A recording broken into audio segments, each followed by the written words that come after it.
اللہ کے ساتھ جتنا گہرا تعلق ہوگا اتنا ہی آپ اللہ کے لیے فاقہ جھیل سکیں گے، اتنا ہی آپ اللہ کے دین کے لیے قربانہ دے سکیں گے۔ اس کو یوں سمجھیے کہ عشق مجازی جو ہے دنیا کا عشق، اس پر اس کو قیاس کر لیجئے۔ کسی کو، کسی مجنوں کو کسی لیلا سے جس درجے کا عشق ہوگا اسی درجے کی قربانیاں وہ دے گا، اسی درجے کی مشکلات جھیلے گا، اسی درجے میں ہوتا ہے کہ وہ جو شیریں فات کا قصہ ہے وہ انسان جو ہے اپنی جان کو قربان کر دے گا، اس لیے کہ عشق پر سارا دار و مدار ہے۔ جس سے قلبی لگاؤ ہے اس کے لیے آپ مصائب جھیلیں گے، جس سے محبت ہے اس کے لیے تکلیفیں برداشت کریں۔ ہمارے ہاں کتنے ہیں، آپ خود اپنے گریبانوں میں جھانکیے، اپنے سینے پر ہاتھ رکھیے، آپ کو اولاد سے محبت ہے، اس اولاد کے لیے آپ کیا کچھ نہیں کرتے، کتنے پاپڑ نہیں بیلتے، ورنہ ایک آدمی کو اپنے 2 وقت کی روٹی کے لیے کتنی محنت کی ضرورت ہے۔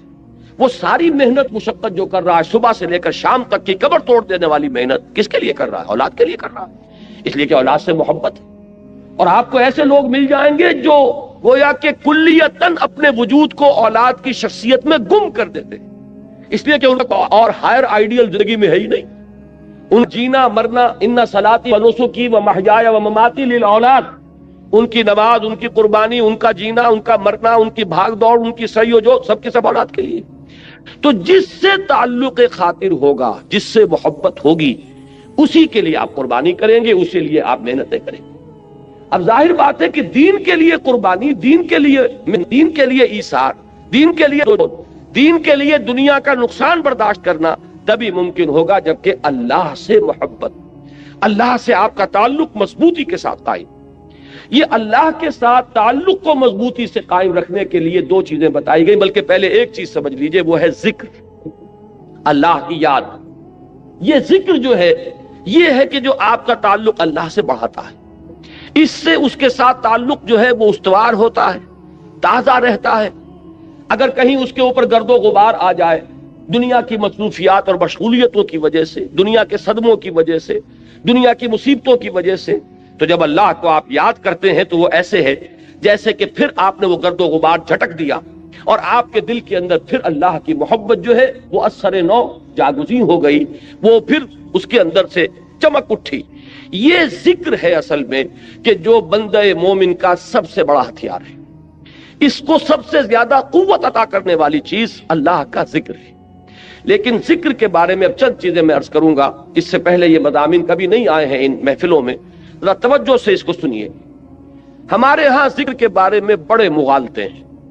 اس لیے کہ سب سے پہلا مغالطہ تو یہ ہے کہ ذکر اور ذریعہ ذکر ان دونوں چیزوں کو گڈمڈ کر دیا گیا ہے۔ ذکر اور ہے، ذریعہ ذکر اور ہے۔ ذکر کیا ہے؟ استحضار اللہ فی القلب۔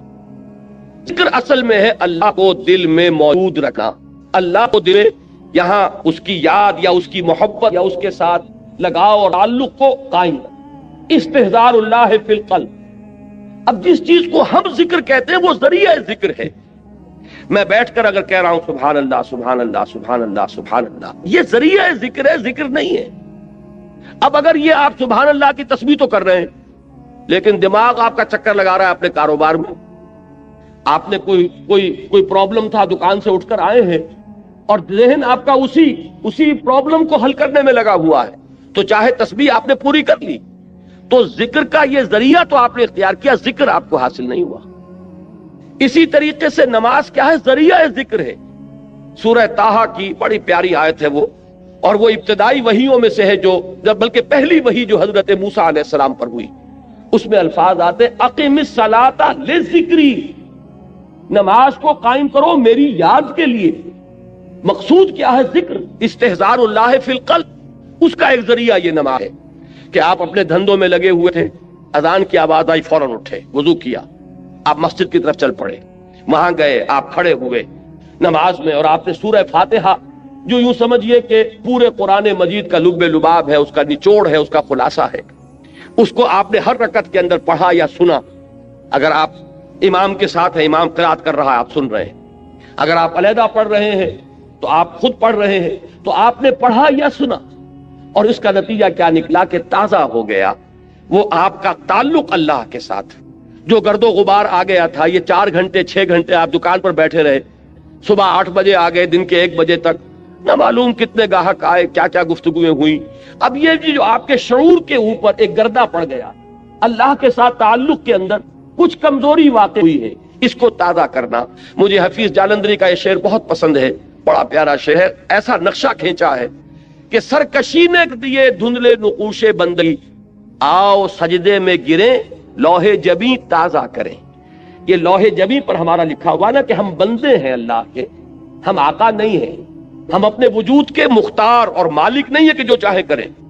ہم تو ہمارا آقا وہ ہے، ہم اس کے بندے ہیں۔ لیکن ہوتا کیا ہے، میں تو یہاں عرض کر رہا ہوں کہ خارجی اثرات جو ہیں کہ آپ کاروبار میں لگے رہے، کسی اور دھندے میں لگے رہے، ڈاکٹر ہے مریضوں کو دیکھ رہا ہے، کوئی بچہ رہا ہے چلا رہا ہے، کوئی عورت جو ہے وہ اپنے بچے کو چپ کرا رہا ہے، یہ کلینک کے اندر ایک طوفان مچا ہوا ہے۔ یہ 5 گھنٹے جو اس کیفیت میں گزرے ہیں اور اس سے ذرا اس تعلق مع اللہ کے اندر کمی آئی، اب آؤ کہ اس کو تازہ کر لیں۔ یہاں حفیظ نے بلکہ دوسری بات کی طرف توجہ دلائی، خود ہمارے اندر سے جو ابال اٹھتا رہتا ہے نفسانیت کا اور اپنے تکبر کا، اور شیطان جو پھونکے مارتا رہتا ہے ہمارے دل میں، اس سے بھی وہ بندگی کا نقش ہے وہ مدھم پڑ جاتا ہے۔ تو خارجی اثرات ہوں یا داخلی اثرات ہوں، ان سے اگر وہ عہد بندگی جو ہے جو ہماری پیشانی پر نقش تھا وہ کچھ مدھم پڑ گیا، تو آؤ کہ سجدے میں گریں تاکہ ہماری جبین جب زمین پر ٹکے اللہ کے سامنے تو ہمارا وہ گرد و غبار اوپر سے ہٹ جائے اور اللہ کی بندگی کا وہ نقش تازہ ہو جائے۔ تو سرکشی نے کر دیے دھندلے نقوش بندگی، آؤ سجدے میں گرے لوح جبیں تازہ کریں۔ تو نماز بھی ذکر کا ذریعہ ہے، آپ نے بات سمجھ لی۔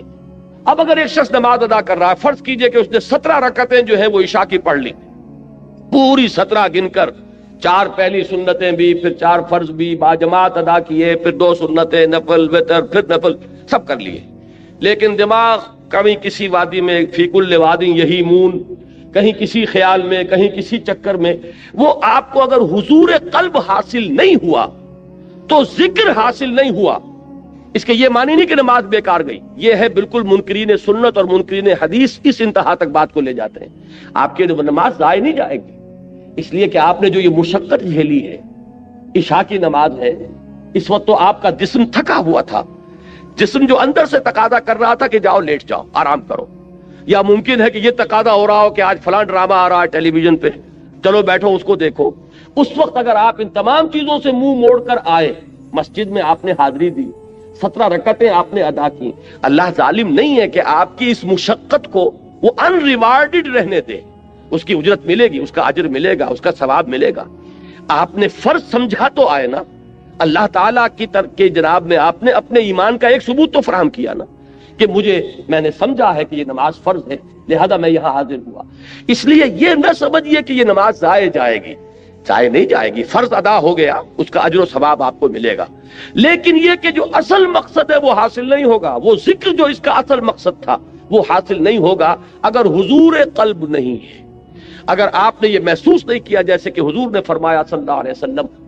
کہ جب نماز میں سجدہ کے لیے جب پیشانی زمین پر ٹکاؤ تو یوں محسوس کرو کہ گویا کہ تم نے اپنے رب کے قدموں پہ سر رکھ دیا ہے۔ اب یہ کیفیت اگر کسی کو حاصل ہو رہی ہو، جب وہ کھڑا ہو اللہ کے حضور میں تو ایسے کھڑا ہو کہ جیسے واقعتاً اللہ مجھے دیکھ رہا ہے، کم سے کم اس درجے کا استحضار حاصل ہو جائے کہ میں اللہ کے حضور میں اس وقت حاضر ہوں۔ جیسے حضور نے فرمایا اذا قمت للصلاۃ فصل صلاۃ المودع، جب نماز پڑھنے کھڑے ہو تو یہ سمجھ کر پڑھو کہ شاید یہ زندگی کی آخری نماز ہو، پھر شاید نماز کی نوبت نہ آئے، کیا پتا کس کے پاس گارنٹی ہے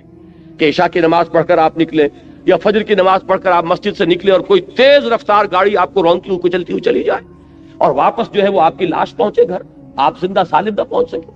تو ہر نماز سے پہلے اگر انسان یہ محسوس کرے، جیسے کہ حضور نے فرمایا، کس قدر یہ پریکٹیکل ایک سائیکولوجیکل نفسیاتی جو ہے تعلیم ہے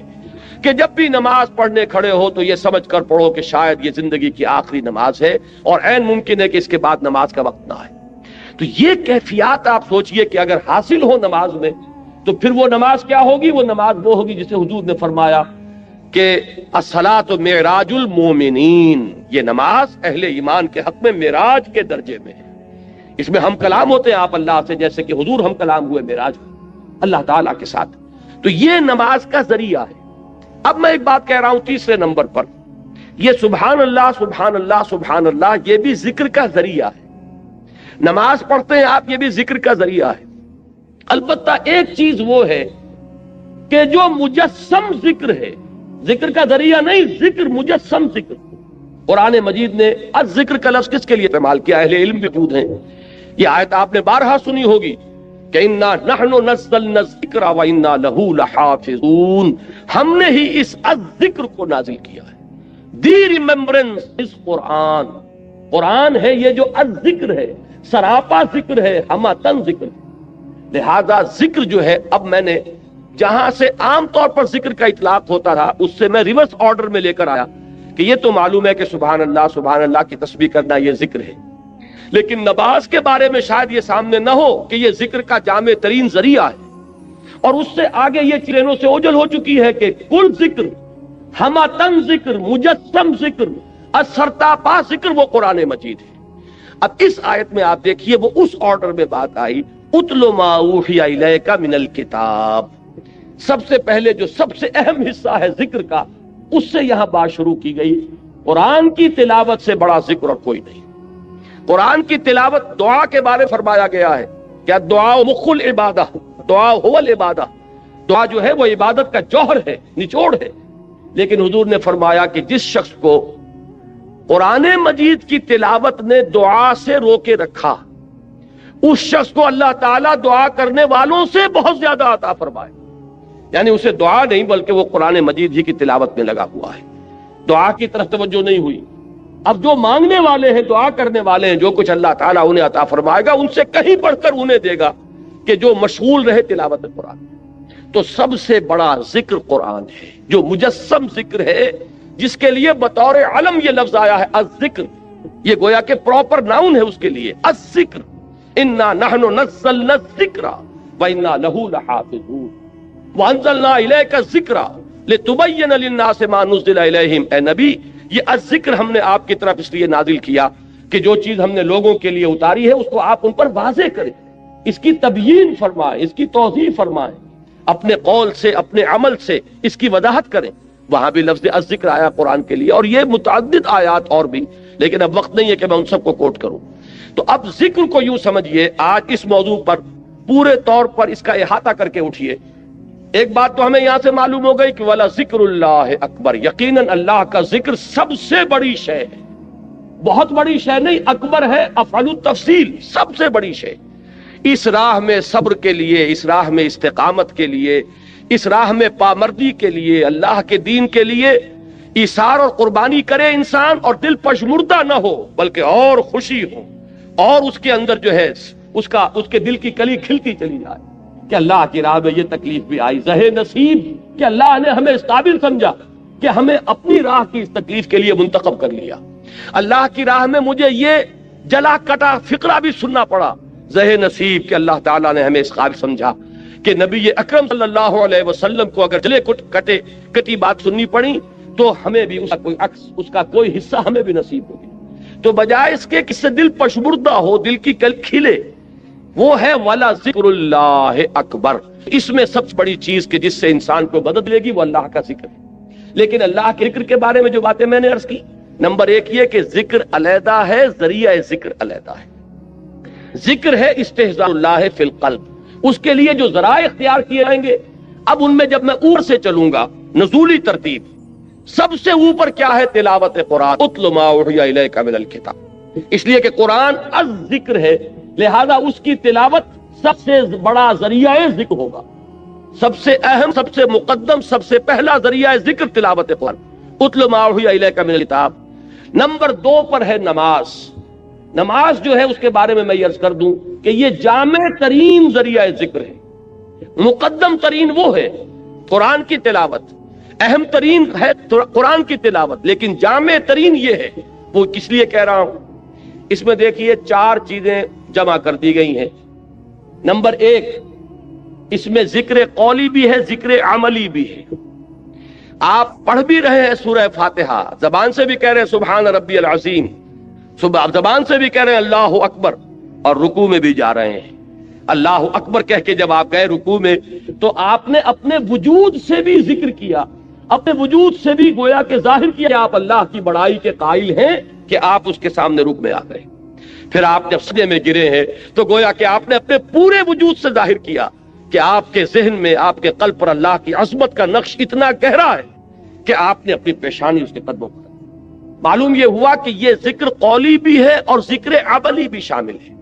جیسے سائنس کی تعلیم ہوتی ہے، کلاس روم میں لیکچر ہوتے ہیں اور پھر جا کر لیبارٹری میں ایکسپیریمنٹیشن ہوتی ہے، یہ دونوں چیزیں جب جمع ہو جاتی ہیں تب وہ بات راسخ ہو جاتی ہے۔ تو ذکر قولی اور ذکر عملی، اور نمبر 2 ذکر قولی میں بھی، اب یہ میں ایک اصطلاح خود ایجاد کر کے آپ کے سامنے رکھ رہا ہوں، ایک ہے ایکٹیو ذکر اور ایک ہے پیسیو ذکر۔ ایکٹیو ذکر کیا ہے؟ جس میں خطاب ہوتا ہے اللہ کے ساتھ، جس میں کہ علامہ اقبال نے میننگ آف پریئر، ان کا ایک لیکچر ہے، وہ جو ان کے 7 لیکچرز ہیں تباہ شدہ،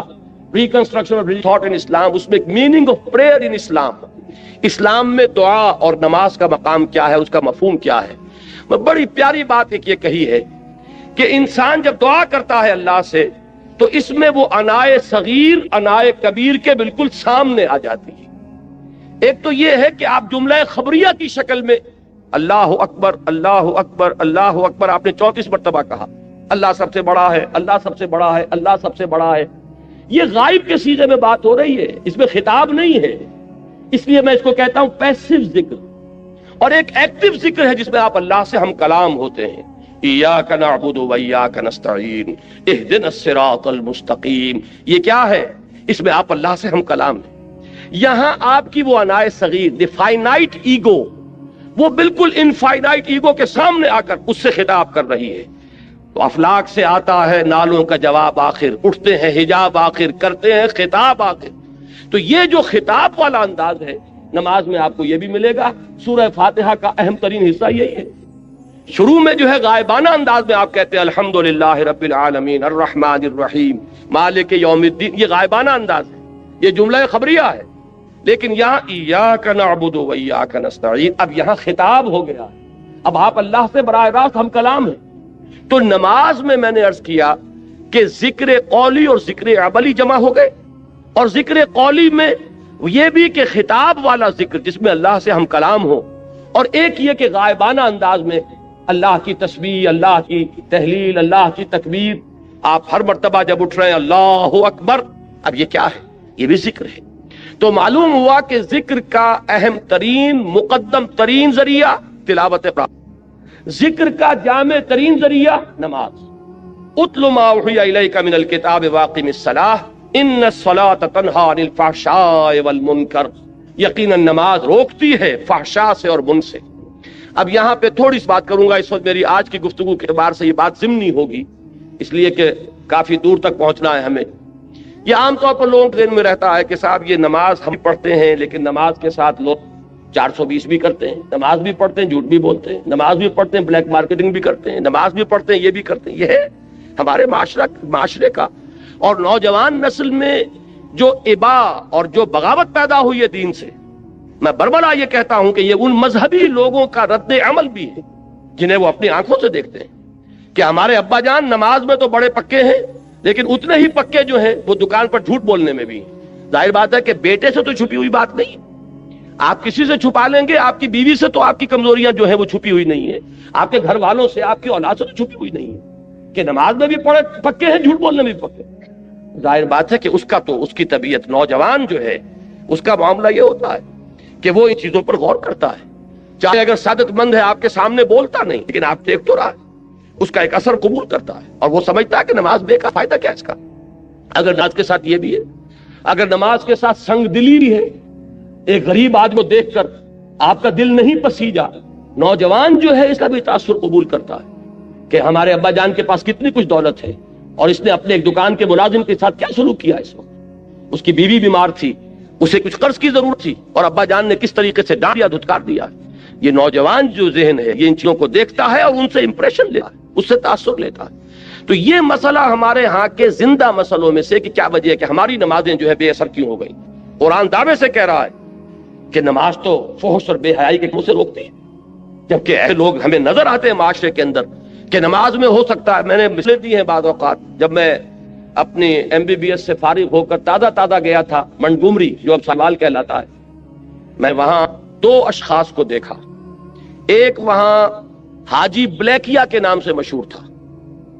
اس کی یہ داڑھی تھی لمبی، اور نہ صرف یہ کہ نماز میں 100%، بلکہ وہ خاصا آسودہ حال کھاتا پیتا آدمی تھا، اس کے پاس ڈپو تھے اور ڈپو ہی میں بلیک ہوتی تھی، تو وہ اذان بھی خود جا کر دیتا تھا، 5 وقت کی اذان وہ شخص دیتا تھا۔ یعنی جہاں تک عبادت کا تعلق ہے، یہ ایک صاحب ساہیوال کے بیٹھے ہوئے سر ہلا رہے ہیں، تو وہ ان کے ذہن میں وہ صاحب آ گئے ہوں گے، لیکن بہرحال میں کسی متن شخص کو نہیں، میں تو ایک مثال کے طور پر آپ سے کہہ رہا ہوں کہ یہ ہمارے معاشرے کے اندر وہ حاجی بلیکیا جو ہے وہ نوجوان نسل پر اپنے اس دین کا کیا اثر قائم کر رہا ہے۔ اور اس کے ساتھ ہی بالکل پیرلل ایک حاجی رشوت تھے، وہاں وہ انکم ٹیکس کے اندر وہ انسپیکٹر تھے، ان کی بھی داڑھی بہت طویل اور نمازی بہت کے، لیکن وہ خوب رشوت لیتے خود بھی اور رشوتیں دلواتے تھے مسجدوں کو بھی، جا کے جب وہ کسی پارٹی کا گلا دباتے تھے تو اپنے لیے بھی کچھ لیتے تھے اور اللہ کو نہیں بھولتے تھے، اللہ کے گھر کے لیے بھی چندے لے لیتے تھے۔ یہ ہے ہمارے ہاں کی وہ دینداری کہ جس کی وجہ سے واقعہ یہ ہے کہ نوجوان نسل میں اگر دین سے دوری ہوئی ہے تو اس کے کچھ اسباب ہیں۔ اے باد صبا ہی ہمہ آوردہ تست، یہ ہمارے اپنے کرتوت ہے کہ جس کی وجہ سے نوجوان نسل میں بغاوت پیدا ہوئی ہے۔ وہ کیوں ہے؟ وہ اسی وجہ سے ہے کہ یہ نماز رہ گئی رسم اذاں، روح بلالی نہ رہی۔ پوری زندگی کے ساتھ اس کی کوئی کوآرڈینیشن نہیں ہے، اس کی کوئی مطابقت نہیں۔ زندگی میں جو کچھ امنگیں ہیں، ارادے ہیں، جو ویلیوز ہیں، ویلیوز ان لائف، اس کا اس نماز کے ساتھ کوئی تعلق نہیں رہا۔ یہ ایک اپینڈکس ہے، یہ ایک ضمیمے کی حیثیت سے انسان کی زندگی کے اندر علیحدہ جڑی ہوئی شے ہے، اس کا اس کے اصل سیرت سے، اصل کردار سے کوئی تعلق نہیں۔ یہ وجہ ہے کہ یہ نماز وہ نماز نہیں ہے۔ ہمارا یہ حج 30 لاکھ افراد حج کر رہے ہوں، لیکن یہ کہ کوئی دنیا میں اس کا اثر، ہمارے ہاں سے اگر 1 لاکھ افراد حج کر کے آئیں تو کوئی 1% دیانتداری معاشرے میں ہر سال اگر بڑھے اس 30 یا 1 لاکھ افراد کے حج کرنے سے، تو آج 40واں شروع ہو چکا ہے، 40% تو ہمارے ہاں دیانتداری بڑھتی اور بددیانتی گھٹتی، لیکن نہیں، معلوم ہوتا ہے کہ وہ جو کچھ ہے وہ سب ہے۔ نماز و روزہ و قربانی و حج یہ سب باقی ہیں، تو باقی نہیں ہے۔ وہ بیچ میں جو روح ہے وہ نکل چکی، اب یہ ریچولز کی شکلیں اختیار کر چکے ہیں یہ اعمال۔ یہ وجہ ہے، ورنہ واقعہ یہ ہے کہ بندہ مومن کے لیے سب سے بڑی تلوار وہ یہ نماز ہے، اللہ کے ساتھ تعلق قائم کرنے والی سب سے بڑی چیز نماز ہے۔ اچھا، ذکر کی بات کر رہا تھا، مقدم ترین اہم ترین ذکر تلاوت قرآن، نمبر 2 نماز، نمبر 3 وہ جو حضور صلی اللہ علیہ وسلم سے جو مسنون دعائیں ہیں، دیکھیے یہ ہے نمبر 3 پر،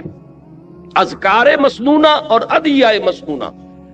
ان میں یہ ہے کہ کوئی ایڈیشنل ٹائم آپ کو نہیں لگتا۔ آپ اگر کار میں بیٹھ رہے ہیں،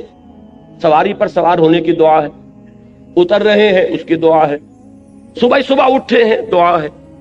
آپ بیت الخلاء میں داخل ہو رہے ہیں دعا ہے، بیت الخلاء سے باہر نکلے ہیں دعا ہے، آپ پھر اب وضو کرنے بیٹھے، وضو کے بعد فارغ ہوئے، مسجد کے لیے نکلے گھر سے دعا ہے، مسجد میں داخل ہوئے دعا ہے، مسجد میں تو رہیں گے تو وہ تو ہے ہی نماز، وہ تو سراپا ذکر ہے، واپس آئیں گے پھر دعا ہے، گھر میں داخل ہوں گے پھر دعا ہے، بازار کے لیے نکلیں گے دعا ہے، واپس آئیں گے دعا ہے، سفر پر جائیں گے دعا ہے، واپس آئیں گے دعا ہے، یہاں تک کہ آخری بات عرض کر دیتا ہوں کہ آپ تعلق زن و شوق کرتے ہیں تو بھی دعا ہے۔ کوئی عمل زندگی کا ایسا نہیں ہے جس کے لیے مسنون دعا نہیں۔ آئینہ دیکھتے ہیں تو دعا ہے، کپڑے بدلتے ہیں تو دعا ہے۔ یہ دعا جب انسان یاد کر کے مانگتا ہے تو اس سے 2 تیر، ایک تیر میں 2 شکار ہوتے ہیں۔ کیا کہ ایک طرف تو دعا میں آپ کس سے خطاب کر رہے ہیں؟ اللہ سے، اور دوسرے یہ کہ الفاظ کون سے استعمال کیے جو منقول ہیں رسول اللہ سے صلی اللہ علیہ وسلم، تو گویا کہ 2 نسبتیں قائم ہو گئیں۔ نماز آپ نے اگر کھانا کھایا، الحمدللہ الذی اطعمنا وسقانا وجعلنا مسلمین، کس کا شکر؟ اللہ کا۔ اور کس کے الفاظ ہیں یہ جو آپ اس وقت ادا کر رہے ہیں؟ محمد الرسول اللہ کے۔ تو گویا کہ لا الہ الا اللہ اور محمد الرسول اللہ دونوں نسبتیں جو ہماری ہیں وہ تازہ ہو گئیں اس دعائے مسنونہ سے۔ تو نمبر 3 میں اس کو رکھیے۔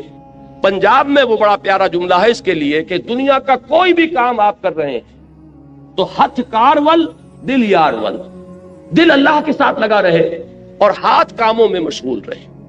اقبال نے حضرت فاطمہ زہرا رضی اللہ تعالی عنہا کے لیے جو اشعار کہے ہیں اس میں بڑے پیارے الفاظ آئے ہیں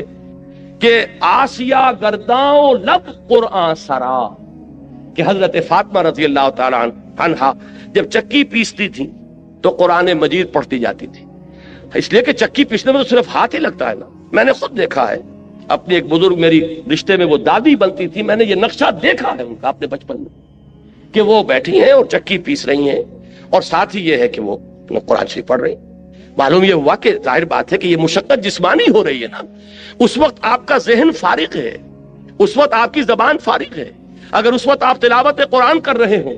تو گویا کہ آپ کا کوئی ایڈیشنل ٹائم نہیں لگا، وہ ہاتھ جو ہے چکی پیسنے میں مصروف ہے، لیکن آپ نے یہ ذکر الہی کی نعمت جو ہے اضافی طور پر حاصل کی. تو تیسرے نمبر پر، نمبر 1 قرآن، تلاوت قرآن، نمبر 2 اقامت صلاۃ، نمبر 3 اذکار مسنونہ اور ادعیہ معصورہ.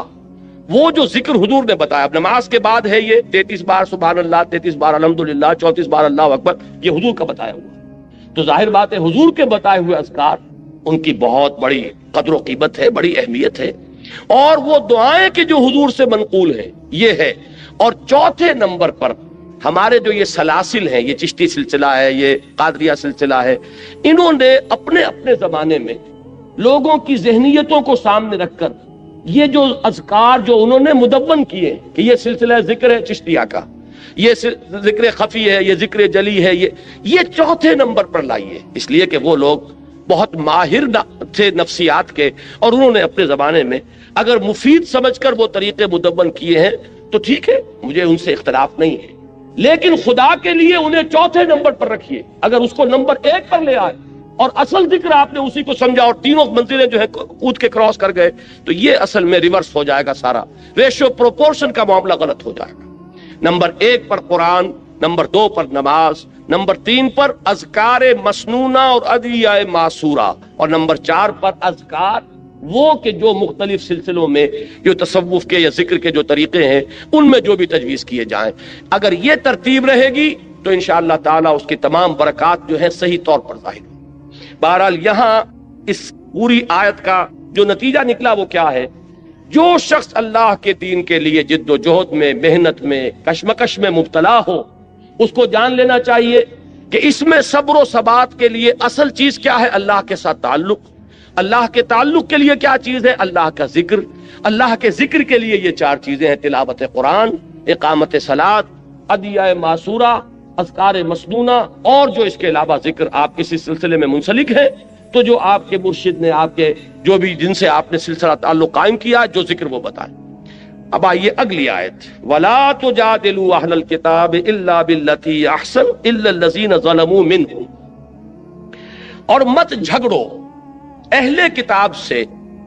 مگر بہت ہی عمدہ طریقے سے، اس طریقے سے جو سب سے عمدہ ہو. اس لیے کہ یہاں بھی احسن ہے، جیسے وہاں اکبر ہے، وَلَذِكْرُ اللَّهِ أَكْبَرُ، افعل التفصیل. یہاں بھی احسن جو آیا ہے یہ سپرلیٹو ڈگری، سب سے اعلیٰ طریقے پر ان سے جھگڑو. ابھی میں بتاؤں گا کہ مجادلے کا مطلب کیا ہے. إِلَّا الَّذِينَ ظَلَمُوا مِنْهُمْ، سوائے ان کے جو ان میں سے ظالم ہوں، جو ظلم کریں، تعدی کریں، دست درازی کریں. اب یہاں بات سمجھ لیجئے، تعویل خاص جو ہے اس کے اعتبار سے یہ حکم ہو رہا ہے مسلمانوں کو اہل کتاب کے ضمن میں، اس لیے کہ حضور صلی اللہ علیہ وسلم اور صحابہ کرام جب اس دین کی کشمکش میں مبتلا تھے، دعوت دے رہے تھے اور ادھر سے رد عمل ہو رہا تھا، مصیبتیں تھیں، مشکلات تھیں، تو عرب میں 2 طبقے تھے. ایک وہ امیین مشرکین جو کسی نبی کے نام لیوا نہیں، کوئی ان کے پاس کتاب نہیں، کوئی شریعت نہیں، اگرچہ حضرت ابراہیم کا نام وہ لیتے تھے لیکن وہ بھی جد امجد کی حیثیت سے کہ ہم ان کی نسل سے ہیں، وہ بھی رسول کے ہونے کی حیثیت سے نہیں بلکہ ایک نسلی تعلق جو ان کا تھا حضرت ابراہیم کی اولاد سے. دوسرا طبقہ تھا یہ اہل کتاب، نصارہ اور یہود. یہ کون تھے؟ یہ گویا کہ سابقہ مسلمان امت تھی، اس لیے کہ یہ تو کتابوں کے ماننے والے، رسولوں کے ماننے والے، شریعت کے ماننے والے. تو یہ 2 طبقے ہوئے کہ جو اس وقت تھے کہ جن سے نبی اکرم صلی اللہ علیہ وسلم اور صحابہ کرام کو سابقہ پیش آیا. اب ان میں سے جہاں تک مشرکین کا تعلق ہے، ظاہر بات ہے کہ وہ تو ضلالا بعیدہ والی بات ہے، بہت دور نکل گئے، مشرک ہیں، بتوں کو پوج رہے ہیں، ان کے ہاں تو کوئی بھی خیر موجود ہے ہی نہیں.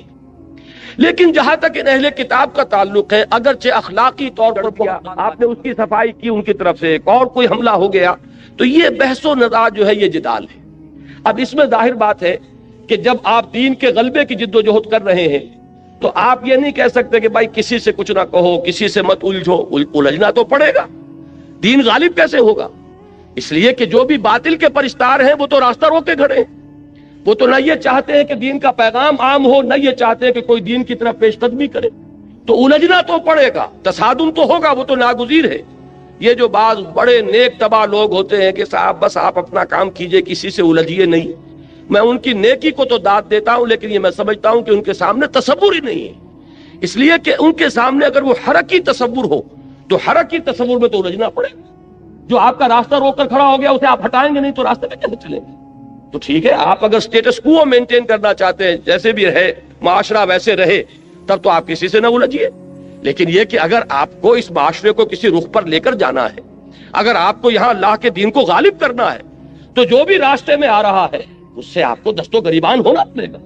اس میں یہ ہے کہ وہ نیکی جو ہے، نیکی کا ایک تصور وہ ہے وہی کہ جو اس سٹیٹک کانسیپٹ آف ریلیجن کے ساتھ جو ہے اس کی مطابقت ہے۔ اپنی ذاتی زندگی میں نماز روزہ کر لو، اللہ اللہ خیر صلی اللہ، تب تو یہ کہ نہ کسی سے الجھنا، نہ کسی کے ساتھ بحث و نزاع، وہ اپنے دھندے میں لگا رہے، تم اپنے دھندے میں لگے رہو۔ لیکن اگر دین کی جد و جہد کرنی ہے تو آپ کو ان کی باتوں کا جواب دینا پڑے گا۔ وہ لوگ عوام کو ورغلائیں گے، آپ کو ان کے مغالطے رفع کرنے پڑیں گے، اور کسی وقت ایسا بھی ہو سکتا ہے کہ آپ کو ان پر بھی جوابی حملہ کرنا پڑے۔ قرآن مجید میں آپ کو نظر آ جائے گا،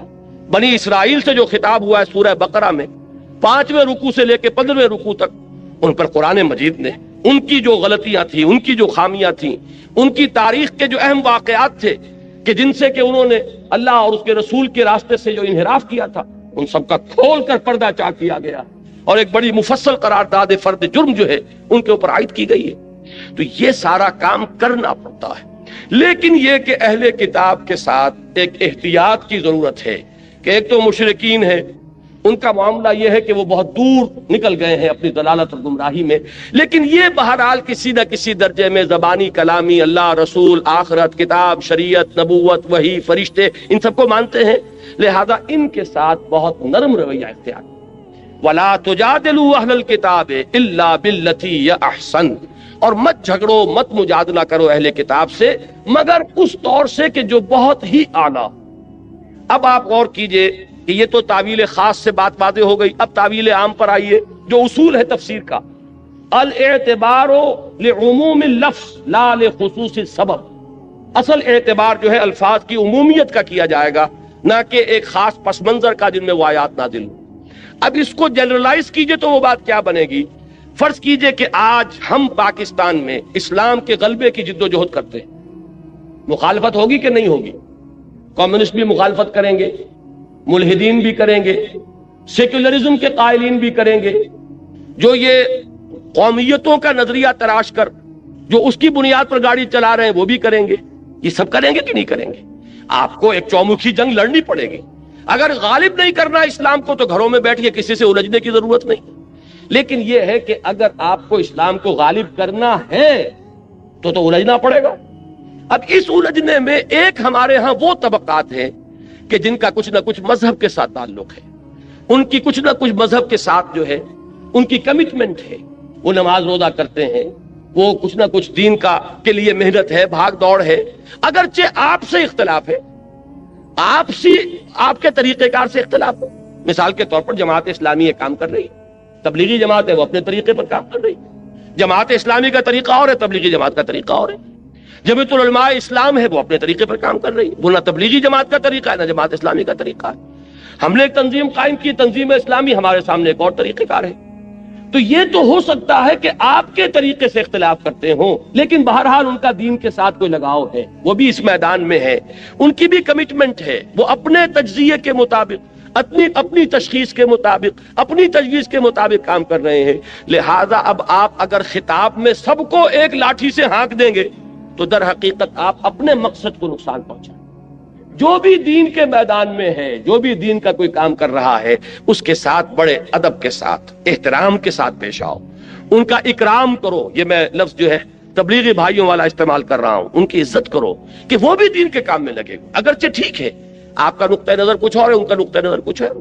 ایک الیکشن کے راستے سے جانا چاہتا ہے، ایک سمجھتا ہے کہ اس راستے سے وقت کے ضیاع کے سوا کچھ حاصل نہیں ہوگا، لہذا اس نے کوئی اور راستہ تجویز کیا ہے۔ ایک وہ ہے کہ جو صرف لوگوں کو نیکی کی تلقین کر کے وہ یہ سمجھتا ہے کہ جب نیکی آئے گی بدی خود بخود چلی جائے گی، لوگوں کو خامخواہ جو ہے اس کے اوپر تنقید کی زبان مت کھولو، بلکہ یہ کہ فضائل کی تلقین کے ذریعے سے لوگوں کو نیکی کے راستے پر لے آؤ۔ ایک کا خیال ہے نہیں، قرآن میں تو جہاں بھی آیا ہے امر بالمعروف کے ساتھ نہی عن المنکر ساتھ جڑا ہوا آیا ہے، یہ تو ایک گاڑی کے دو پہیے ہیں۔ تو یہ اختلافات ایک جگہ ہیں، لیکن آپ یہ نہیں کہہ سکتے کہ وہ اسلام کا کام نہیں کر رہے، لہذا ان کے ساتھ معاملہ کرتے ہوئے بات یہ ہوگی وَلَا تُجَادِلُوا أَهْلَ الْكِتَابِ إِلَّا بِالَّتِي هِيَ أَحْسَنُ۔ ہمیں یہاں سے رہنمائی لینی ہوگی کہ اگرچہ مخالفین اس وقت مشرکین بھی تھے اور اہل کتاب بھی تھے، اور اہل کتاب کی مخالفت کے بارے میں قرآن نے کہا کہ یہ سب سے زیادہ شدید ہیں بغض میں، یہود کے علماء سے بڑھ کر دشمن کوئی نہیں تھا محمد رسول اللہ صلی اللہ علیہ وسلم کا، حالانکہ وہ خوب جانتے تھے یعرفونہ کما یعرفون ابناہم، ایسے پہچانتے ہیں محمد کو جیسے اپنی اولاد کو پہچانتے ہیں۔ لیکن اس کے باوجود چونکہ ان کا ایک ماضی ہے، وہ رسولوں کے نام لیوا ہیں، ان کے ہاں کتاب ہے، تورات ہے، ان کے ہاں علماء ہیں، ان کے ہاں مذہبی عدالتیں ہیں، لہذا ان کو بالکل مشرکین کے اعتبار رکھ دینا درست نہیں ہوگا۔ وَلَا تُجَادِلُوا أَهْلَ الْكِتَابِ إِلَّا بِالَّتِي هِيَ أَحْسَنُ۔ اب اس سے ہمیں کیا لینی ہوگی رہنمائی کہ اگر ہم اپنی سمجھ کے مطابق، اپنے فہم کے مطابق، اپنے تجزیے کے مطابق، اپنی تشخیص کے مطابق، اپنی تجویز کے مطابق دین کا کوئی کام کر رہے ہوں، تو جو بھی دین کے لیے کسی نہ کسی درجے میں ایکٹیو ہیں، کوئی کام کر رہے ہیں، کوئی توانائیاں صرف کر رہے ہیں، ان کے ساتھ یہ معاملہ اختیار کرنا ہوگا۔ کہیں نہ کہیں تو لازماً آئے گی بات اختلاف کی، اس لیے کہ ظاہر بات ہے کہ ہم کہیں گے بھائی ہم جو راستہ بتا رہے ہیں ہم نے اس لیے اختیار کیا کہ صحیح راستہ اس کو سمجھائے۔ ہمیں کہنا پڑے گا کہ انتخاب کے اندر، یہ انتخابات میں حصہ لینے سے ملک کے اندر ایک اطمینان کی فضا پیدا ہو جانا یہ اپنی جگہ پر ہے، جو ہم چاہتے ہیں کہ ہونا چاہیے، کہ مختلف حصوں کے لوگوں کے اندر یہ اطمینان ہو کہ ہمارے معاملات ہمارے ہاتھ میں ہیں۔ یہ نہیں ہے کہ کوئی ایک صوبہ سب پر حکومت کر رہا ہو، اس لیے کہ فوج کی حکومت ہے تو گویا کہ پنجاب کی حکومت ہے، باقی سندھ اور بلوچستان گویا کہ محکومی کے اندر زندگی بسر کر رہے ہیں۔ یہ احساس بڑا خوفناک ہے، لہذا الیکشن کا ہونا اس احساس کو ختم کرنے کے لیے تو ضروری ہے۔ البتہ اسلام الیکشن کے راستے سے نہ قطعاً آنا محال مطلق، ناممکن، اس کے لیے تو انقلابی راستہ اختیار کرنا پڑے گا۔ اب اگر یہ بات میں زور دے کر نہ کہوں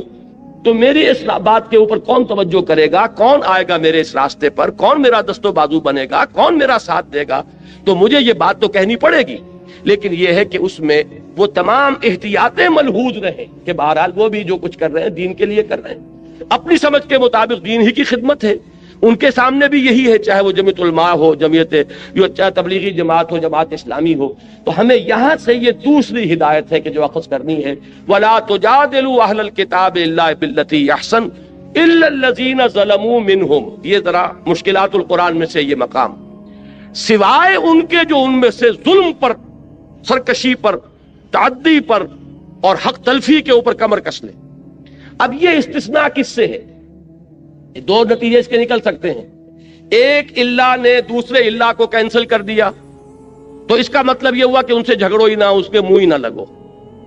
اور ایک یہ ہو سکتا ہے کہ یہ اس اللہ نے صرف احسن کی نفی کی ہے، گویا کہ ان کے ساتھ جھگڑو تو انہیں ترکی بترکی جواب بھی دے سکتے ہو، اس لیے کہ جن لوگوں کے بارے میں یہ یقین ہو جائے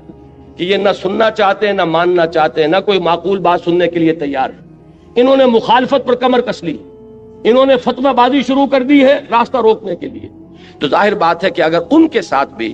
اگر آپ نے وہ معاملہ اختیار کیا تو وہ گویا کہ اپنی منزل کو آپ کھوٹا کریں گے، ان کا جواب دینا پڑتا ہے،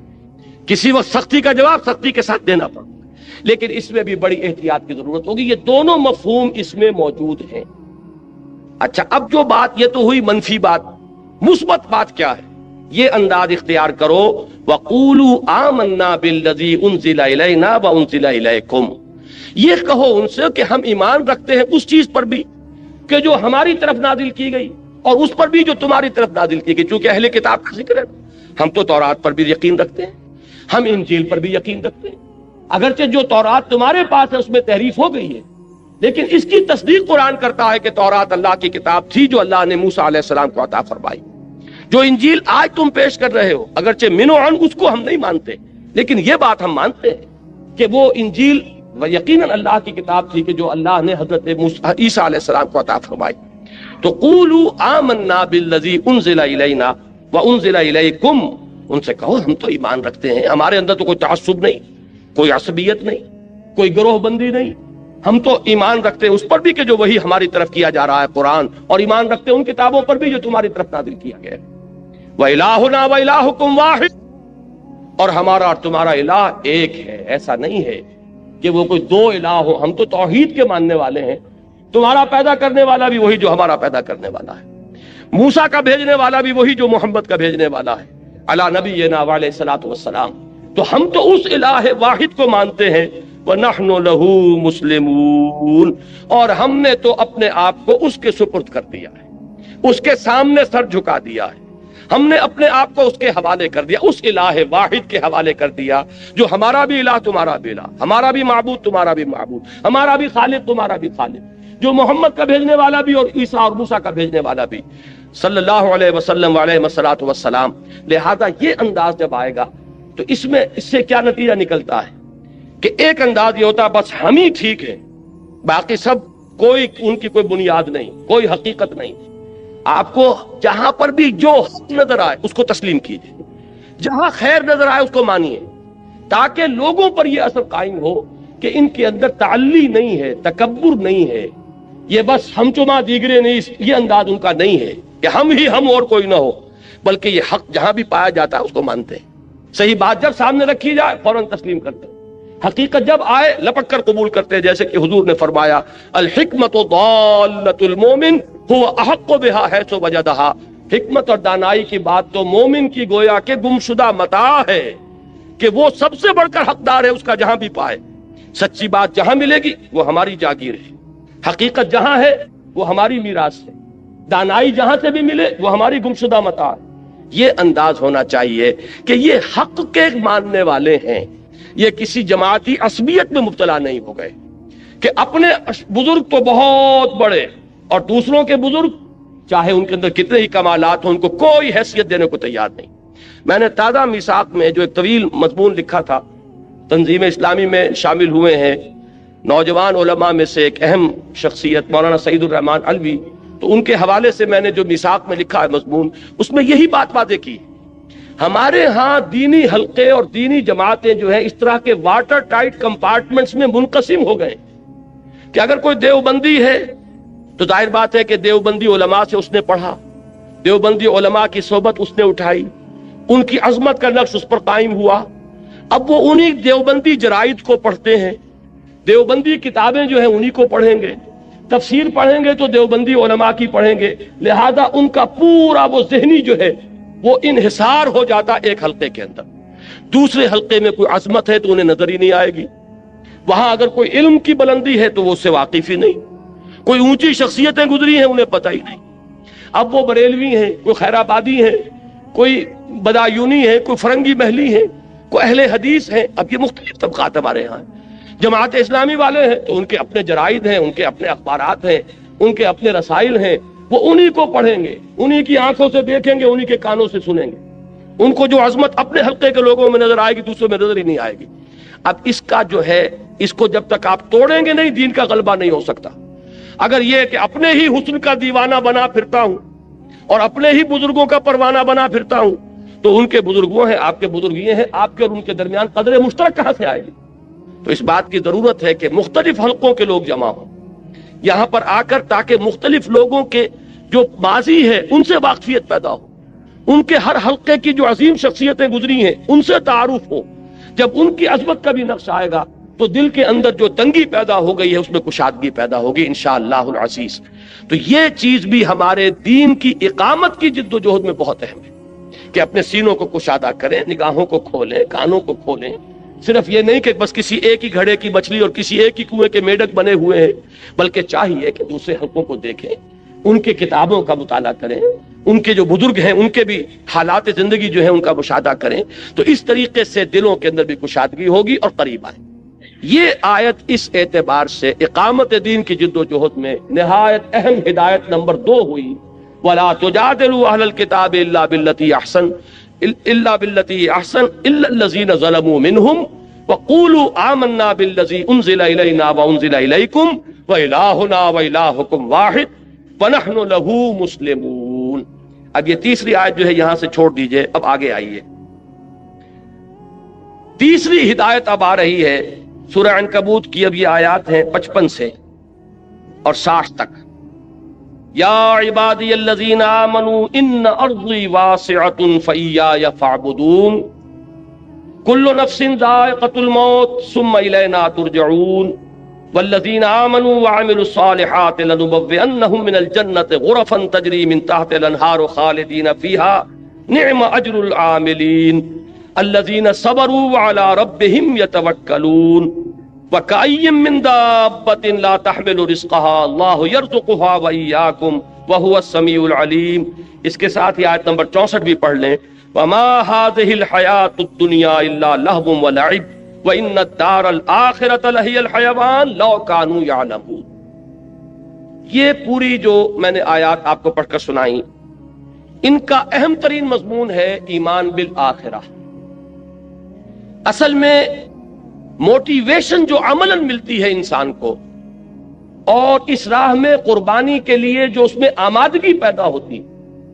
اس دنیا کا نقصان گوارا کرنے کے لیے انسان آمادہ ہوتا ہے، وہ ہوتا ہے ایمان بالآخرہ کی بنیاد پر۔ جتنا یقین گہرا ہوگا کہ آخرت حق ہے اور اصل زندگی وہ ہے، اتنا ہی آپ کا ویلیو سٹرکچر جو ہے بدلنا شروع ہو جائے گا۔ اس لیے کہ کون انسان ہے جو خیر نہیں چاہتا، نفع نہیں چاہتا، بھلائی نہیں چاہتا، بہتری نہیں چاہتا؟ یہ سب خیر، بھلائی، نفع، اسی کے لیے تو بھاگ دوڑ ہو رہی ہے۔ اب فرق کیا ہے؟ رخ معین ہو رہا ہے۔ اگر آخرت ذہن میں نہیں ہے تو ساری خیر دنیا کی خیر، ساری بھلائی دنیا کی بھلائی، سارا نفع دنیا کا نفع، ساری کامیابی دنیا کی کامیابی۔ اور اگر آخرت پر یقین ہو گیا جیسا کہ ہونا چاہیے، دیکھیے آخرت کے یقین کے بھی بہت سے درجے ہیں۔ ایک تو یہ کہ ہم زبان سے مانتے ہیں جی ہاں اٹھنا ہے، بعث بعد الموت ہے، جی اٹھنا ہے، آخرت ہے، لیکن آپ کے ذہن میں ریشیو پروپورشن قائم نہیں ہوا کہ آخرت کسے کہتے ہیں، دنیا کسے کہتے ہیں، ان کے درمیان مناسبت کیا ہے، نسبت کیا ہے۔ آخرت کی زندگی ابدی زندگی، یہ فانی زندگی، کوئی نسبت قائم ہوگی؟ جن لوگوں نے میتھمیٹکس پڑھا ہے وہ فائنائٹ اور انفائنائٹ میں کوئی نسبت قائم کر سکتے ہیں؟ ایک چیز انفائنائٹ لا محدود اور ایک چیز فائنائٹ۔ 80 برس بھی جی لو گے تو آخر ایک دن تو موت کا دن آئے گا کہ یہاں سے جانا ہوگا، اور 80 کی گارنٹی کس کے پاس ہے؟ کس کے پاس گارنٹی ہے کہ کل صبح کا سورج وہ طلوع ہوتا ہوا اپنی ان آنکھوں سے دیکھ سکے؟ معلوم ہوا کہ دنیا کی یہ زندگی اتنی عارضی، اتنی ناپائیدار، اتنی فانی، اتنی ناقابل اعتماد کہ ایک دن کا بھی یقین نہیں۔ وہ بڑا پیارا مصرع ہے کہ سامان 100 برس کا ہے اور پل کی خبر نہیں، کس کو یقین ہے؟ لیکن ہماری ساری بھاگ دوڑ جو ہے ہو رہی ہے دنیا کے لیے، اس لیے کہ دنیا پر پورا یقین قائم ہے، دنیا تو نقد ہے آنکھوں کے سامنے۔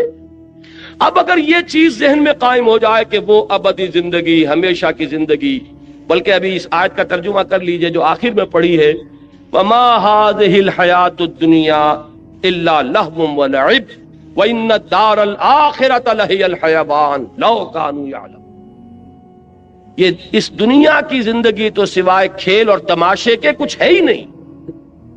حقیقت میں تو آخرت کا گھر وہ ہے اصل زندگی، کاش کہ انہیں معلوم ہوتا۔ اب آپ غور کیجئے، انسان کے عمل پر سب سے زیادہ اثر انداز ہونے والا عقیدہ آخرت ہے، کہ اس سے سارا نقشہ بدل جاتا ہے۔ اصل زندگی وہ زندگی ہے، تو یہ زندگی جو ہے یہ تو کھیل تماشا ہے۔ ایک شخص کو آپ کو معلوم ہے ایک ڈرامے کے اندر بادشاہ کا رول مل گیا، ایک سینما آپ پکچر دیکھ رہے ہیں، اس میں کوئی شخص جو ہے وہ سکندر اعظم بنا بیٹھا ہے یا کوئی اور بادشاہ بنا بیٹھا ہے، آپ کو معلوم ہے کچھ نہیں ہے، یہ 3 گھنٹے کا کھیل ہے، اس کے بعد کچھ بھی نہیں، یہ سب کپڑے وپڑے اتر جائیں گے،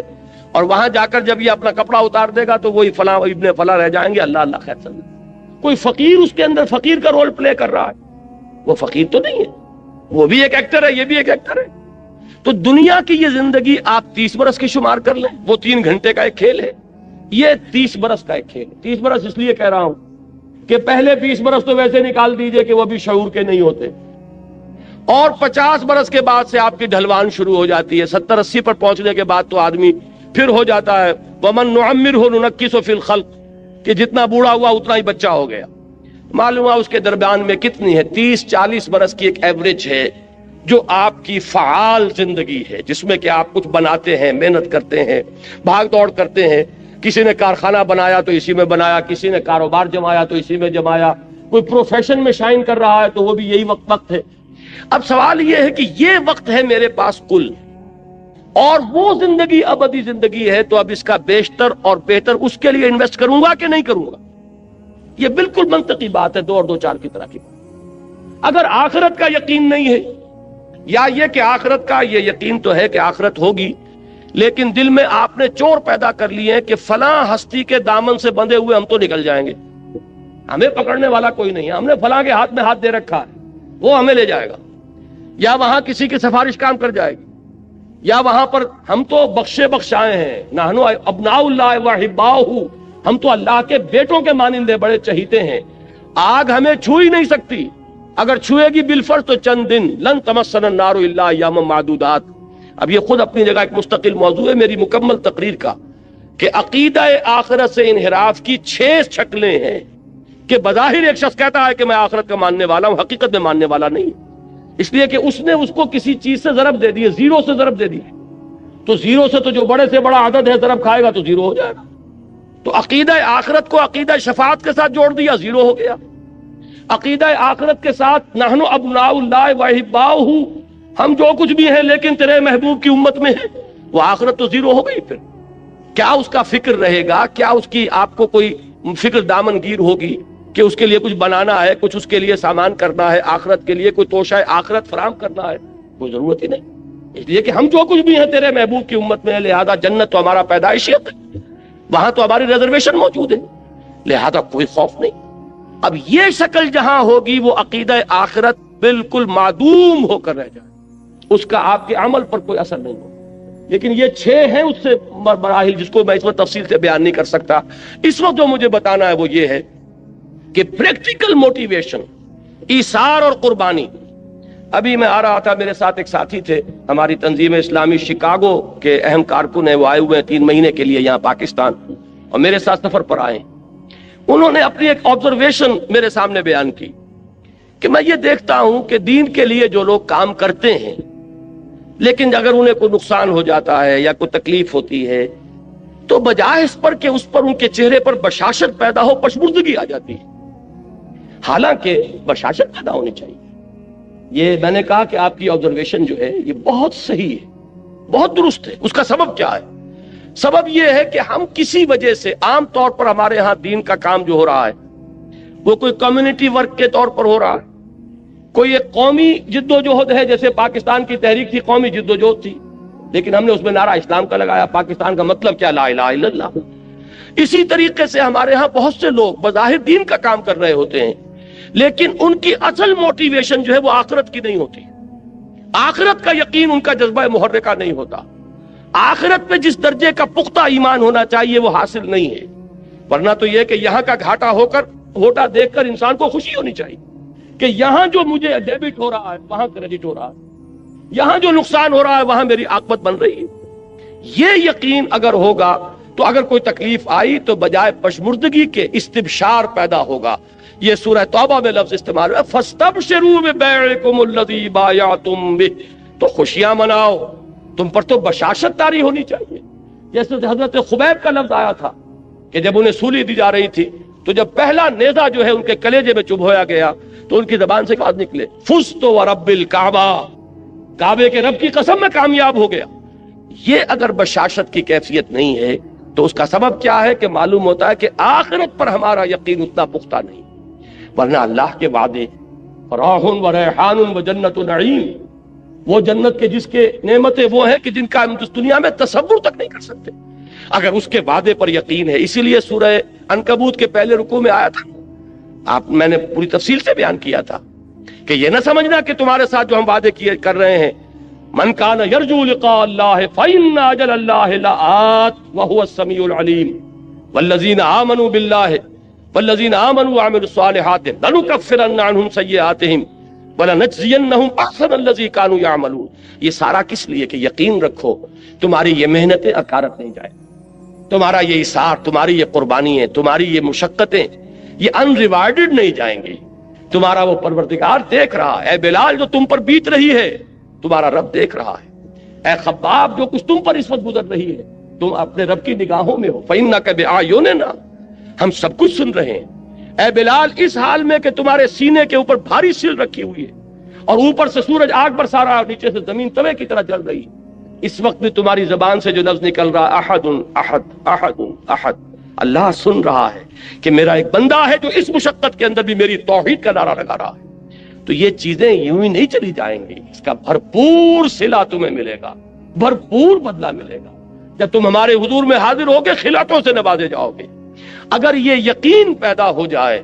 تو پھر بڑی سے بڑی قربانی بہت سہل ہو جائے گی، بڑی سے بڑی تکلیف آئے گی، طبیعت میں خوشی ہوگی کہ اللہ نے، جیسا کہ میں نے پہلے کہا تھا، زہ نصیب کہ اللہ نے ہمیں اس قابل سمجھا کہ ہماری ہڈی اپنے راستے میں چھڑوائی، ہمیں یہ مصیبت اپنی راہ میں پہنچائی۔ یہ اللہ تعالیٰ کی طرف سے گویا کہ شرف قبول ہو جانے کا ایک ثبوت ہے کہ اللہ تعالیٰ نے ہمیں قبول فرما لیا ہے۔ یہ انداز ہوگا کب؟ جب کہ آخرت کا یقین۔ تو فرمایا وما هذه الحیات الدنیا الا لہو ولعب، یہ دنیا کی زندگی تو سوائے کھیل کود کے کچھ نہیں۔ جیسے ڈرامہ ہوتا ہے 3 گھنٹے کا، یہ 30 برس کا ڈرامہ ہے۔ کسی کو ہم نے جھوپڑی میں پیدا کر دیا ہے، کسی کو گولڈن سپون کے ساتھ پیدا کر دیا ہے،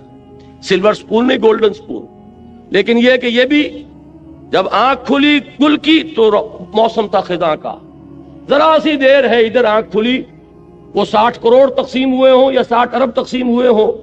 وہ بہرحال جو دنیا سے گیا اس کے لیے تو 1 پیسہ بھی نہیں ہے۔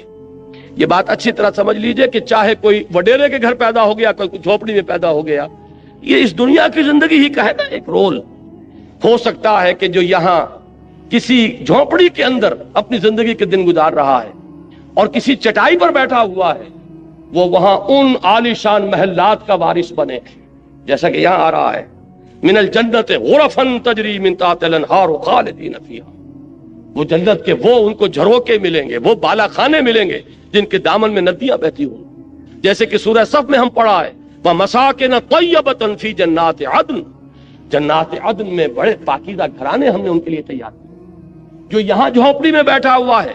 آخر کیا معین الدین اجمیری نے ساری عمر چٹائی پر نہیں گزارتی؟ کیا محمد الرسول اللہ صلی اللہ علیہ وسلم نے ساری عمر چٹائی پر نہیں گزاری؟ وہ واقعہ ایلا جب ہوا تھا، اس کا آپ نے سنا ہوگا، یہ ایک واقعہ کہ جب 1 مہینے کے لیے حضور نے ازواج مطہرات سے ذرا تعلق اپنا منقطع کر لیا تھا،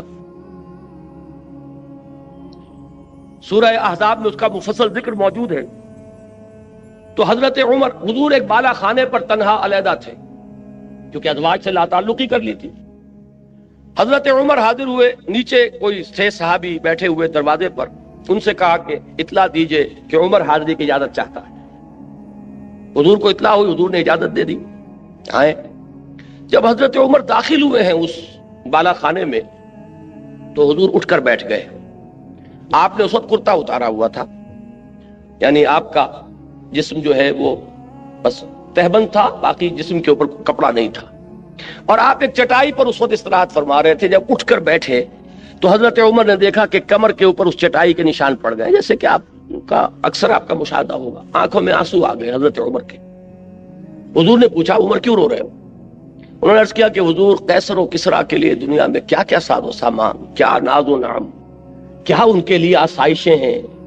اور آپ کے لیے یہ چٹائی ہے، یہ کھری چٹائی، اور اس کی جس کی کہ بدیاں پڑ گئی ہیں آپ کی قبر پر۔ تو حضور نے فرمایا کہ عمر، کیا تم اس پر راضی نہیں ہو کہ یہ سب کچھ اپنا دنیا میں لے جائیں اور اللہ تعالی ہمیں آخرت میں عطا فرمائے؟ یہی بات حضور نے ایک مرتبہ فرمائی، مالی ولی الدنیا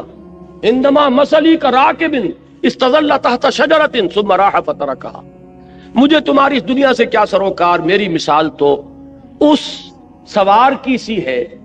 جو تھوڑی دیر کے لیے کسی درخت کے سائے میں بیٹھتا ہے سستانے کے لیے، پھر وہ اپنی منزل لیتا ہے۔ وہ درخت اس کا گھر نہیں، اس کا منزل نہیں، اس کا مقام نہیں، تھوڑی دیر ٹھہرتا ہے، بس اتنا ہی تعلق مجھے اس دنیا سے ہے۔ اسی لیے آپ نے فرمایا ہے کہ کن فی الدنیا کانک غریب و عابر سبیل، دنیا میں ایسے رہو جیسے راہ چلتے مسافر ہو یا اجنبی ہو، یہ محسوس ہو کہ یہ یہاں کا باسی نہیں ہے، یہ یہاں کی سوچ ہی نہیں رہا، یہاں پھیلنے پھولنے پھلنے کی فکر ہی نہیں کر رہا، یہ کہیں اور اس کا دل ٹکا ہوا ہے، کہیں اور اٹکا ہوا ہے۔ یہ اگر آپ کے وجود سے اس کا ظہور نہ ہو رہا ہو تو اس کے معنی یہ ہے کہ ایمان بالآخرہ جیسے کہ اس کا حق ہے وہ آپ کے دل میں نہیں ہے، آپ کے وجود میں سرایت نہیں کرتا۔ تو یہ آیت نوٹ کیجئے، وما هذه الحیات الدنیا الا لہو ولعب۔ البتہ اس میں ایک آیت اور بھی آتی ہے قرآن مجید میں، وما الحیات الدنیا الا متاع الغرور۔ یہ دنیا جو ہے یہ سوائے دھوکے کی ٹٹی اور دھوکے کے سامان کے اور کچھ نہیں ہے۔ اس کے برعکس ایک حدیث آتی ہے، بظاہر تضاد ہے لیکن اس کو ریزالو کیجئے اور وہ بات اسی مرحلے پر سمجھ لینی چاہیے۔ حضور نے فرمایا الدنیا مزرعۃ الآخرہ، دنیا آخرت کی کھیتی ہے، یہاں بو گے تو وہاں کاٹو گے۔ اس کا مطلب یہ دنیا کی بڑی اہمیت ہے۔ یہاں قرآن کہہ رہا ہے کہ دنیا سوائے دھوکے کے سامان کے اور کچھ نہیں۔ ان دونوں کو کیسے ریکنسائل کریں گے؟ اگر یہ دنیا تمہیں آخرت سے غافل کر دے تو یہ دھوکے کی ٹٹی ہے، پھر تو یہ دھوکے کا سامان ہے۔ لیکن آخرت کو مقصود بنا کر دنیا میں محنت کرو گے تو یہی آخرت کی کھیتی ہے کہ یہاں بو گے تو وہاں کاٹو گے۔ اگر یہاں کچھ بویا نہیں تو کاٹو گے کیا وہاں جا کر؟ اس اعتبار سے بندہ مومن کو اپنی زندگی کا ایک ایک لمحہ بہت قیمتی نظر آتا ہے، اس لیے کہ اس ایک لمحے میں اسے وہ کام کرنا ہے جس کا نتیجہ اس ابدی زندگی میں نکلے گا جس کو کبھی ختم نہیں ہونا۔ اس اعتبار سے ہمارا ہر مومنٹ، ہر لمحہ امر ہے، اس لیے کہ پوٹینشلی نتیجے کے اعتبار سے یہ امر ہے، یہ ختم ہونے والا نہیں ہے، اس لیے کہ اس کے نتائج اس زندگی میں نکلیں گے کہ جس کے لیے کوئی انتہا نہیں۔ لہذا اس اعتبار سے دیکھیے تو دنیا کا ایک ایک لمحہ نہایت قیمتی۔ اس اعتبار سے دیکھیے کہ اگر دنیا میں مشغول ہو کر آخرت کو بھول گئے یا دنیا تمہارا مطلوب و مقصود بن گئی تو پھر یہ دھوکے کی ٹٹی کے سوا کچھ نہیں۔ وما الحیات الدنیا الا متاع الغرور، ان دونوں چیزوں کو ذہن میں رکھیے۔ فرمایا وما هذه الحیات الدنیا الا لہو ولعب وان الدار الاخرۃ لہی الحیوان لو كانوا يعلمون۔ اور اصل زندگی تو آخرت کی زندگی ہے، کاش کہ انہیں معلوم ہوتا۔ اب آئیے اوپر والی آیات، اس میں خاص طور پر ہجرت کا حکم دیا جا رہا ہے، اور بلکہ حکم نہ کہیے ہجرت کا اشارہ کیا جا رہا، رہنمائی دی جا رہی ہے۔ یہ ہجرت جو ہے جس کا یہاں ذکر ہو رہا ہے یہ ہجرت حبشہ ہے۔ یہ حضور کی سیرت کا جو مکی دور ہے اس کا یہ ابتدائی مرحلہ پھر سمجھ لیجئے۔ آپ نے 3 سال دعوت دی، جو کہ خفیہ دعوت تو نہیں تھی، کوئی انڈر گراؤنڈ موومنٹ نہیں تھی، لیکن یہ کہ برملا اعلان کے ساتھ بھی نہیں تھی، from person to person, personal contact سے دعوت بڑھ رہی۔ تیسرے سال میں وہ آیت نازل ہوئی کہ فاصدع بما تؤمر، اب ڈنکے کی چوٹ کہو اے محمد جس کا کہ تمہیں حکم ہوا ہے۔ تو آپ نے پہلی مرتبہ کوہ صفا پر کھڑے ہو کر آپ نے وا صباحا کا نعرہ لگایا، لوگوں کو جمع کیا اور پھر اپنی دعوت پیش کی۔ پہلے 3 سال اور یہ چوتھا سال، اس میں حضور کے خلاف صرف زبانی اقدام ہوا، پاگل کہہ دیا کسی نے، مجنون کہہ دیا کسی نے، کچھ کہہ دیا۔ لیکن چوتھے سال میں آ کر بات شروع ہو گئی فزیکل پرسیکیوشن، ستاؤ انہیں، مارو انہیں، بھوکا رکھو انہیں، گھروں میں بند کر دو انہیں۔ جو نوجوان تھے انہیں گھروں میں بند کر دیا گیا۔ حضرت عثمان رضی اللہ تعالیٰ عنہ کو ان کے چچا نے ایک چٹائی کے اندر لپیٹ کر اور دھواں دے دیا کہ دم نکلنے لگا گھٹن کی وجہ سے۔ کسی کو گھر سے نکال دیا گیا، مادرزاد برہنہ مصعب بن عمیر رضی اللہ تعالیٰ عنہ، مادرزاد برہنہ گھر سے نکال دیے گئے۔ کسی کو جیسا کہ میں نے حضرت بلال کا نقشہ کھینچا اس طرح ستایا جا رہا ہے، کسی کو دہتے ہوئے انگاروں پر لٹایا جا رہا ہے۔ یہ چوتھا سال جو ہے پرسیکیوشن، اور 5ویں سال میں یہ اپنے نقطہ عروج کو پہنچ گئی۔ اسی وقت یہ آیات نازل ہو رہی ہیں اور اسی وقت انہیں ایک رہنمائی دی گئی۔ وہ رہنمائی یہ ہے، اس لیے کہ 5ویں سال میں ہجرت حبشہ ہوئی ہے، وہ رہنمائی اس میں دی جا رہی ہے۔ یا عبادی الذین آمنوا ان ارضی واسعۃ فایای فاعبدون، اے میرے بندو میری زمین بہت کشادہ ہے۔ ذرا اندازہ کیجئے کتنے لطیف پیرائے میں بات کہی جا رہی ہے۔ یہ نہیں کہا گیا ہجرت کا لفظ یہاں کہیں نہیں آیا، میری زمین بہت کشادہ ہے، بس صرف میری بندگی کرو۔ یہ پس صرف میری بندگی کرو کا مفہوم کیا ہے یہ تو انشاءاللہ کل تفصیل سے بیان ہوگا۔ عقیدہ توحید کے عملی تقاضے پر جب یہیں پر اسی مقام پر مجھے تقریر کرنی ہے، اور اقامت دین کی جد و جہد کیا ہے یہ ساری چیزیں کل آئیں گے۔